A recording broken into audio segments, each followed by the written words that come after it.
أعوذ بالله من الشيطان الرجيم.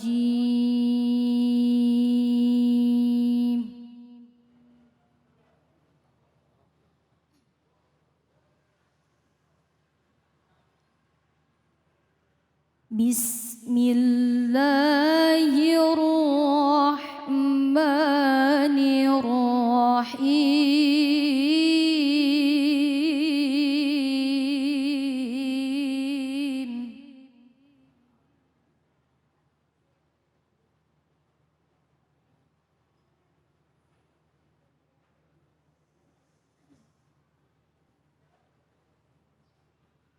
وإن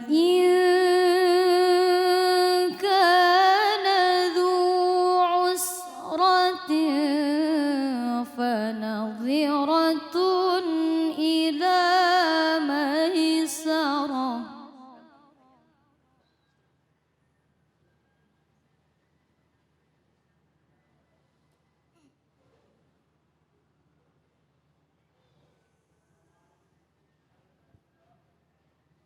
وأن تصدقوا خير لكم إن كنتم تعلمون.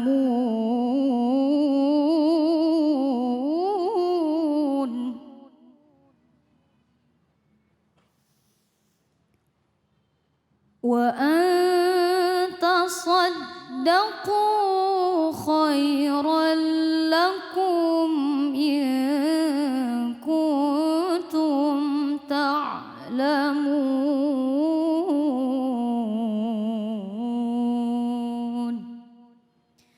صدق الله العظيم. Dengan menyebut nama Allah yang Maha Pengasih lagi Maha Penyayang.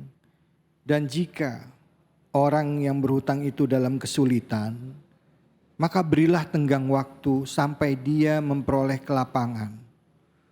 Dan jika kamu menyedekahkan, itu lebih baik bagimu jika kamu mengetahuinya. Maha benar Allah dengan segala firman-Nya. Yang tadi dibacakan adalah surah Al-Baqarah ayat 280 yang tadi dibacakan dengan merdu sekali oleh Ustazah Nova, dan tentunya semoga ayat tadi benar-benar bisa kita fahami, dan untuk bisa memaknai ayat ini dengan tepat kita simak kajian tafsirnya bersama dengan guru kita Kiai Mazkur. Silakan Kiai. Assalamualaikum warahmatullahi wabarakatuh. Bismillahirrahmanirrahim. Alhamdulillahilladzi hadana bihidayati dinil qawim wa anzalnal qur'anal azim wa arsala ilaina rasulun karim.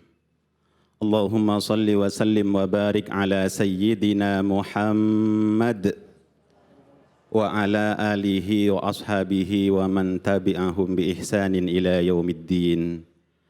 Amma ba'du, Mas David yang sangat kita cintai, para bapak ibu jamaah Masjid Al-Manar yang berbahagia, dan semoga semuanya senantiasa dirahmati oleh Allah Subhanahu wa Ta'ala, dan segenap pemirsa iNews TV yang semoga senantiasa dilindungi oleh Allah Subhanahu wa Ta'ala. Amin ya rabbal alamin. Pada kesempatan ini kita akan mengkaji surah Al-Baqarah ayat 280.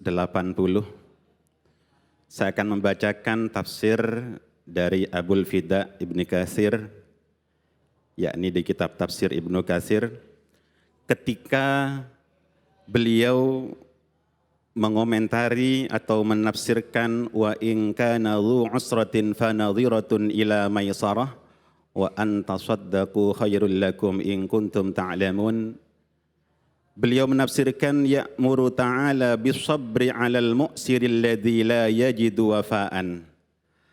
Allah memerintahkan kepada kita agar bersabar ketika kita menghadapi orang yang dalam kesulitan membayar hutang, yang tidak bisa membayar sesuai dengan apa yang dijanjikan karena memang kesulitan. Wa in kana dzu usratin fanadhiratun ila maisarah. Jika yang punya utang itu punya kesulitan, tak mampu untuk bayar, maka sikap terpuji yang diajarkan Allah kepada kita, fanadhiratun ila maisarah. Maka hendaklah kita memberikan tenggang waktu sampai orang yang kesulitan itu mampu untuk membayarnya. La kama kana ahlul jahiliyati yaqulu ahaduhum limadinihi idza halla alaihi dain imma an taqdiya wa imma an turbiyah. Jangan seperti orang-orang jahiliyah. Yang orang jahiliyah itu kalau dia berkata kepada orang yang punya hutang, idza halla alaihi dainu, kalau utangnya sudah jatuh tempo, orang jahiliyah itu berkata imma an taqdiyah wa imma an turbiyah. Pilihanmu cuma dua, bayar utangmu atau enggak usah bayar tapi bayar bunga dulu. Ini kebiasaannya orang jahiliyah. Boleh enggak bayar utang tapi bayar bunganya dulu deh. Inilah praktek riba yang diharamkan di dalam Islam. Kenapa? Karena dari tradisi ini, orang yang punya utang yang dalam kesulitan, dia tak bisa bayar karena memang tak punya kemampuan. Ketika masih dibebani bunga, itu artinya yang miskin semakin menderita. Dan yang punya utang, ini jelas orang kaya, mengambil keuntungan dari hutang yang diberikan. Makanya Allah mengajarkan kepada kita umat Islam, orang-orang yang beriman jangan seperti itu. Bagaimana kalau kita menghadapi orang yang tidak mampu bayar, beri tenggang waktu sampai dia mampu bayar. Wa antasaddaqu khairul lakum. Malah kalau kita mengikhlaskan sebagian atau seluruhnya, khairul lakum, itu lebih baik untuk kamu semuanya, in kuntum ta'lamun, kalau kamu ngerti bagaimana rahasia membebaskan pahala yang sangat besar, membebaskan utangnya orang. Allah, apa sih bebasnya, apa sih pahala dan keberkahannya membebaskan hutang itu, Kiai? Nah, di dalam tafsir ini beliau melanjutkan dengan mengutip sebuah hadis dari baginda Nabi Muhammad sallallahu alaihi wasallam. Ada sahabat bertanya kepada Rasulullah, "Sami'tuka ya Rasulullah taqulu," aku mendengar dari engkau ya Rasul pernah bersabda, "Man awwara mu'siran falahu bi kulli yaumin mithluhu sadaqah." Barang siapa yang menunda pembayaran utangnya orang yang tak mampu bayar, falahu bi kulli yaumin mithluhu sadaqah. Maka bagi dia yang ngutangi, setiap harinya sama dengan bersedekah sebesar uang yang diutangkan. Setiap harinya sama dengan bersedekah seperti uang yang diutangkan. Enak apa tidak, Bu? Kalau panjenengan ngutangin orang 10 juta, selama orang itu belum bayar, maka tiap hari sama dengan kita bersedekah 10 juta. Allah. Kemudian sahabat itu bertanya lagi, "Tsumma sami'tu kataqulu, man anzara mu'siran falahu bi kulli yaumin mithlahu sadaqatun." Barang siapa yang menunda pembayaran utangnya orang yang tak mampu bayar, falahu, maka baginya bikulli yaumin mithlahu sadaqatun, maka setiap harinya sama dengan bersedekah 2 kali lipatnya. Allah. Kalau kita ngutangin orang 10 juta, orang itu belum bayar, sama dengan kita bersedekah 20 juta setiap hari. Allah. Kalau dia yang ngutang janji sebulan, tinggal kita ngalikan bagaimana istimewanya orang ngasih utangan itu. Kemudian sahabat ini bingung. Ada satu hadis panjenengan jelaskan katanya akan sama dengan sedekah 1 kali uang yang diutangkan. Tapi sewaktu-waktu panjenengan pernah pernah bersabda 2 kali lipatnya uang yang diutangkan. Gimana sih yang benar ya Rasul? Kemudian Rasulullah menjawab, qala lahu li kulli yaumin mithluhu sadaqatun qabla ayyahillat dainuh. Dia seperti bersedekah sama seperti uang yang dihutangkan kalau belum jatuh tempo. Kalau belum jatuh tempo pahalanya sama dengan bersedekah 1 kali setiap hari. Fa idza hallat dainu fa anzarahu falahu bikulli yaumin mithlahu sadaqatun. Kalau sudah jatuh tempo, nah ini kan tantangannya beda, Bu. Kalau belum jatuh tempo biasanya kita nerima, ya sudahlah. Tapi kalau sudah jatuh tempo dia nggak bayar kan rada kesel ya Bu ya. Nah kalau kita nih nggak marah, kita nggak jengkel dan kita terus memberikan penundaan pembayaran itu, maka kata baginda Nabi dia sama dengan bersedekah 2 kali lipatnya setiap harinya. Nah ini kalau punya uang diutangi orang, kira-kira panjenengan ingin cepat-cepat dibayar apa dibiarkan aja dulu? Cepat-cepat dibayar. Ya ini karakter kita. Jadi kadang-kadang kita ini kalau ditanya kepengen pahala apa tidak? Pengen. Mau. Tapi ketika diberi keterangan seperti ini, ya kita nerima. Tapi kenyataannya kadang-kadang ya kepengen segera dibayar dan kadang-kadang kita mangkel. Jadi ketika utang tidak dibayar. Tetapi wahai saudaraku sekalian, kaum muslimin muslimat pemirsa iNews TV yang dimuliakan oleh Allah, ini tentu hadis, ini ayat yang ditujukan kepada orang yang ngutangi. Ini ayat, ini hadis jangan dipakai oleh orang yang punya utang.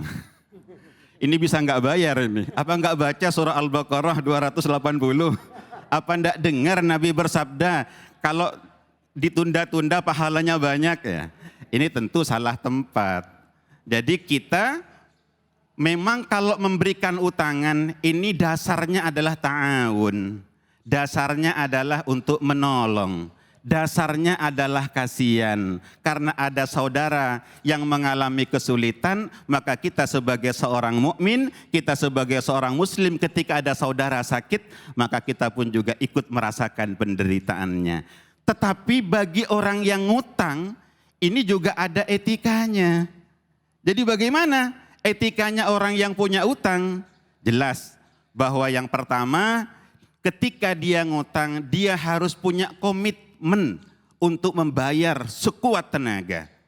Ketika dari awal dia utang, dia punya komitmen untuk bayar, maka Allah yang akan memudahkan dia untuk melunasi utang itu. Amin. Tapi sebaliknya, kalau dia ngutang niatnya memang ngemplang, niatnya ingin tidak bayar, maka Allah yang akan menghancurkan orang tersebut. Na'udzubillahi min dzalik. Jadi oleh karenanya kita harus sadar, ketika kita lagi ngutang, maka ingat bahwa kalau ingin cepat bayar, maka niatkan sungguh-sungguh untuk bayar.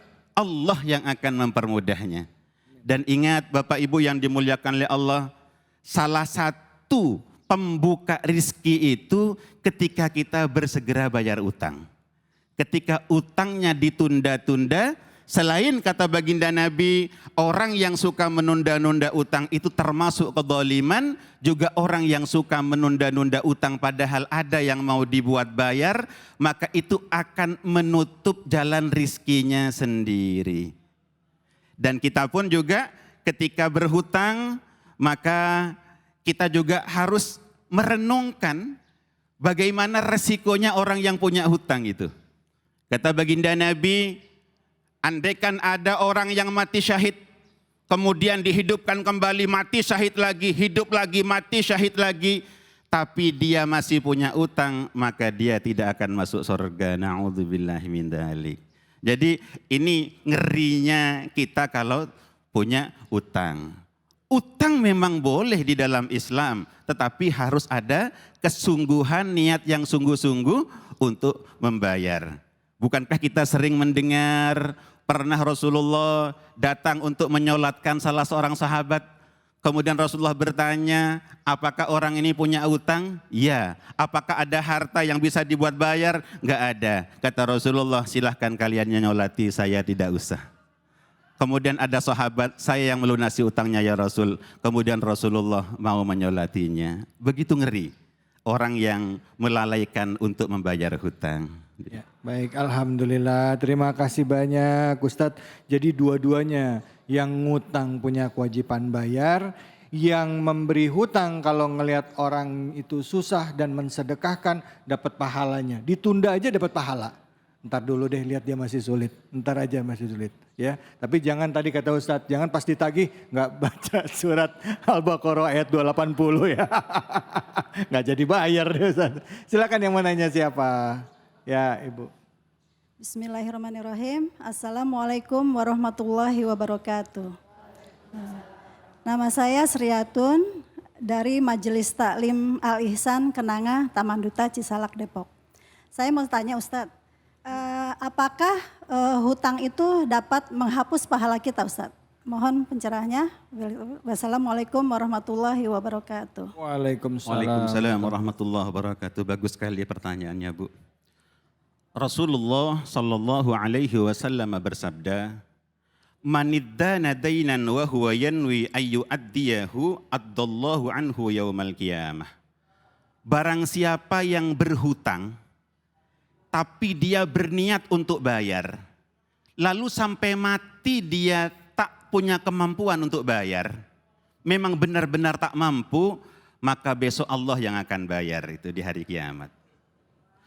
Wa man istadana dainan wa huwa la yanwi ayyu addiyahu famata. Dan barang siapa yang berhutang tapi memang dari awal dia enggak niat bayar, famata, kemudian orang itu meninggal dunia, fayukhadhu min hasanatihi fayuj'alu fi hasanatil akhar. Maka kebaikannya diambil orang yang ngutangi. Kebaikannya, pahalanya diambil oleh orang yang ngutangi. Ada orang yang punya utang 1.000 memang enggak niat bayar, maka 1.000 rakaat sholatnya habis diberikan kepada orang yang ngutangin. Maka mestinya kalau kita punya uang, dipinjam orang lalu dia tidak bayar, mestinya tidak usah marah, biarkan saja. Ya kita dapat bonus-bonus kebaikan. Jadi dan semua sholat sunnahnya, bacaan Qur'annya nanti diambil oleh orang yang ngutangin. Fa illam takun lahu hasanatun ukhidha min sayyiatil akhar faju'ilat alaih. Kalau memang dasarnya orang yang utang itu yang enggak soleh-soleh amat, kebaikannya yang enggak banyak, mau diambil ya mana, pahala yang mana yang mau diambil, maka keburukannya orang yang ngutangi nanti akan diberikan kepada orang yang berhutang yang niat tidak bayar itu. Ya bisa dibayangkan kalau utangnya banyak, apalagi amal ibadahnya pas-pasan, maka bangkrutlah besok dia di akhirat. Na'udzubillahi min dzalik. Baik, alhamdulillah. Terima kasih banyak Kiai atas ilmunya. Ibu, mudah-mudahan jelas ya Bu ya. Pertanyaan dan buat pemirsa juga semoga bermanfaat ilmu tadi dan tadi jawaban dari pertanyaannya mengenai hutang. Kita akan lanjut lagi, kita akan jeda sejenak hanya di Cahaya Hati Indonesia.